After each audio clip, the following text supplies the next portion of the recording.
Le Live TV Finance continue, on passe maintenant aux Market Movers. Aujourd'hui, on retrouve Dorian Abadi, formateur en analyse technique. Bonjour Dorian. Bonjour Léonore. Alors comme chaque jour, 3 valeurs à décrypter, on commence par le Crédit Agricole.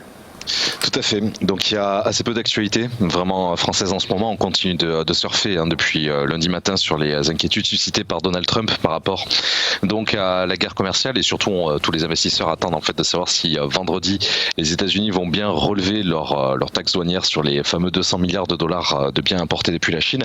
Donc c'est vrai qu'au niveau du marché français, on reste complètement focalisé sur ces attentes-là. Alors dans le cas de Crédit Agricole, on n'a pas d'actualité vraiment spécifique à l'entreprise sur les toutes dernières heures. C'est une hausse assez constante que l'on avait vue depuis le début de l'année, qui continue de se dessiner devant nous. Alors pour le moment, on a surtout assisté en fait à la sortie du grand canal descendant qui concentrait les cotations depuis août 2017. Et à titre personnel, j'attends de rentrer sur les 12,70 € pour viser les 13,10 € et dans un premier temps, et par extension les 13,80 € qui est mon principal objectif sur Crédit Agricole pour les prochaines semaines, prochains mois.